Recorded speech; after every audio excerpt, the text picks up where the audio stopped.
अपन बात कर रहे थे ब्याज दरों में भिन्नता के कारण, और उसमें हमने देखा था कि ब्याज दरों में भिन्नता का एक कारण है व्यावसायिक जोखिमों में अंतर, और दूसरा कारण उसका है व्यक्तिगत जोखिम में विभिन्नता।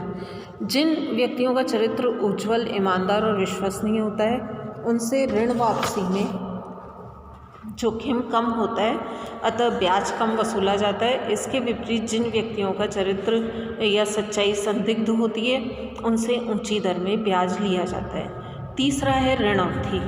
ऋण अवधि जितनी छोटी होती है उतनी ही ब्याज की दर कम, और अवधि जितनी लंबी होगी उतनी ही ब्याज की दर अधिक होगी, क्योंकि लंबी अवधि में जोखिम, असुविधा, प्रबंध पर व्यय ज़्यादा होगा। चौथा है दूरी में अंतर। पूंजीपति के निवास के स्थान के नज़दीक पूंजी विनियोग होने या ऋण देने में ब्याज कम होता है, और ऋणी और ऋणदाता के बीच स्थान की दूरी जितनी अधिक होगी उतनी ही ब्याज की दर भी अधिक होगी, क्योंकि इसमें भी जोखिम, असुविधा और प्रबंध व्यवस्था पर व्यय तीनों अधिक होने की संभावना रहती है।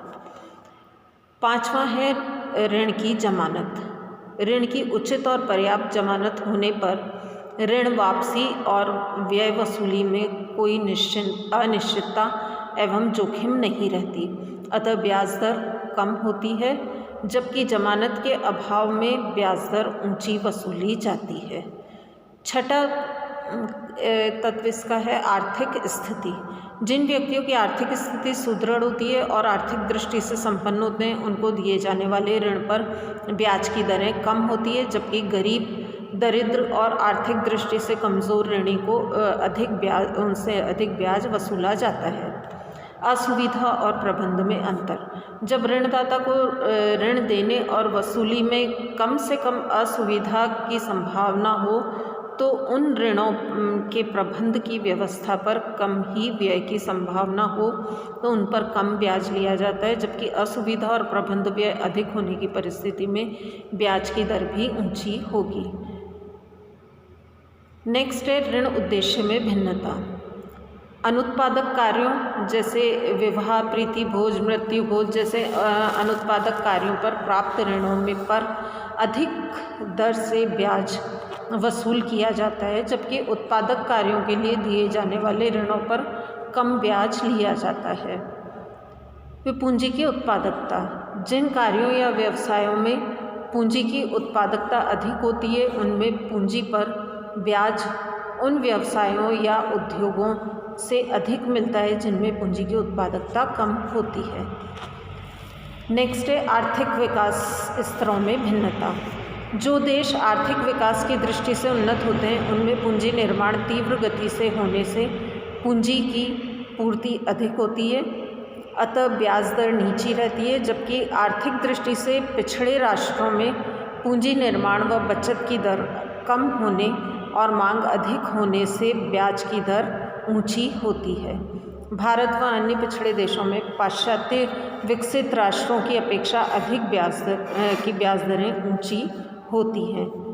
नेक्स्ट है बैंकिंग सुविधाओं में अंतर। जिन स्थानों पर बैंकिंग और अन्य वित्तीय साधनों का अभाव होता है, वहाँ ब्याज की दरें उन स्थानों में अपेक्षाकृत अधिक होती है जहाँ पर्याप्त बैंकिंग और वित्तीय सुविधाएं प्राप्त है।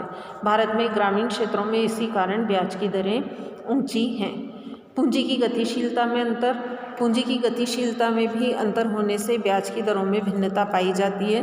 विकसित और उन्नत राष्ट्रों में पूंजी की गतिशीलता पिछड़े और अविकसित राष्ट्रों से अधिक होने के कारण पहले ब्याज की दरें नीची और पिछड़े और अविकसित राष्ट्रों में ब्याज की दरें ऊंची होती है। फिर व्यापार की स्थिति। व्यापार की स्थिति भी ब्याज की दरों को प्रभावित करती है। मंदी काल में ब्याज की दरें घट जाती हैं, जबकि तेजी काल में ब्याज की दरें बढ़ जाती हैं और अधिक लाभ कमाने की होड़ लग जाती है और पूंजी का विनियोग बढ़ाया जाता है। अब हम बात करें आर्थिक प्रगति और ब्याज दर की। ब्याज की दर का निर्धारण मुद्रा बाजार और पूंजी की मांग और पूर्ति की सापेक्षिक शक्तियों से होता है। आर्थिक प्रगति के समय देश में कृषि, व्यापार, उद्योग, यातायात और संचार और मानवीय साधनों का तेजी से विकास, विस्तार और संवर्धन होता है।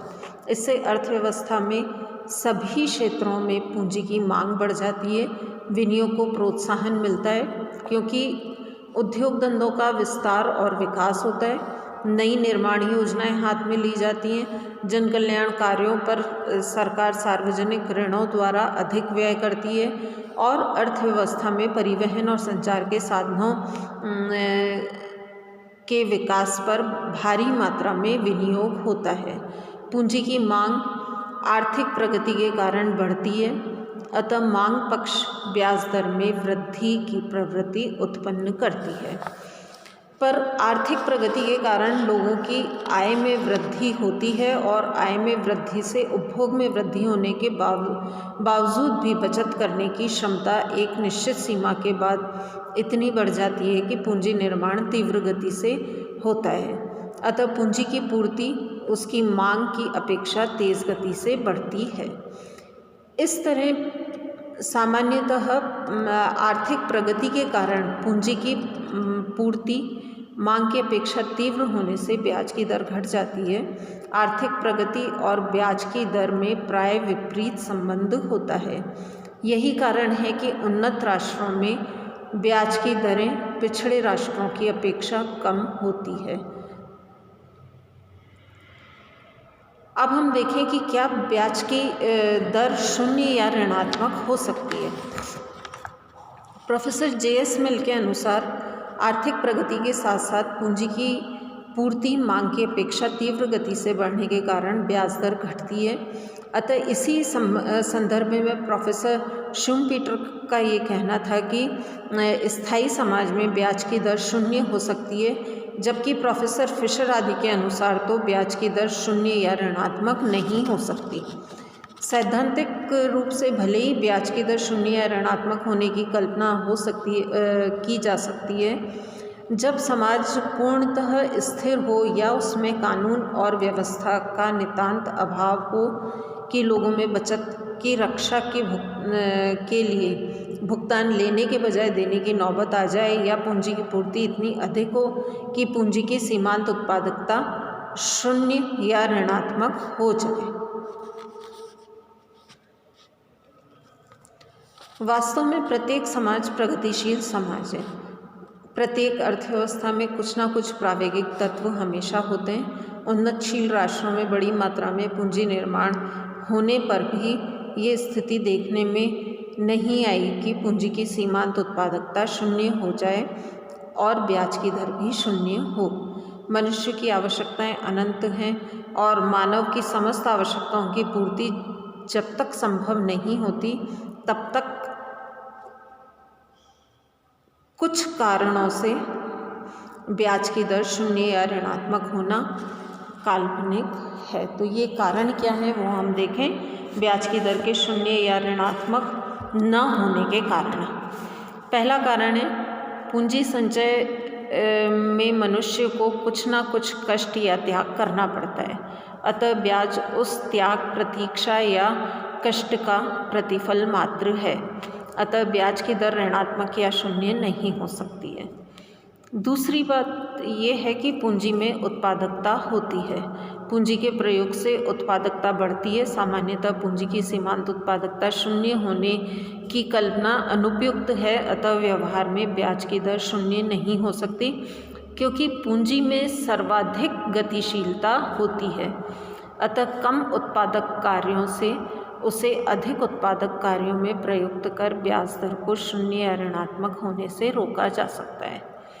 तीसरा है कीन्स का तरलता जाल।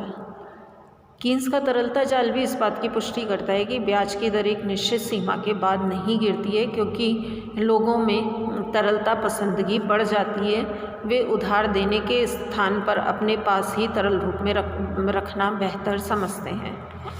चौथा है मनुष्य की आवश्यकताएं अनंत हैं।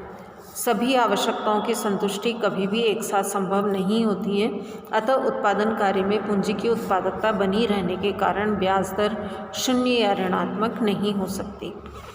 पाँचवा है प्रत्येक अर्थव्यवस्था में प्रावेगिक तत्व विद्यमान रहते हैं, अतः नए आविष्कार, नए उत्पादकों, जनसंख्या में वृद्धि आदि कारण पूंजी की सीमांत उत्पादकता को कभी शून्य नहीं होने देते और ब्याज की दर शून्य या ऋणात्मक नहीं होती है।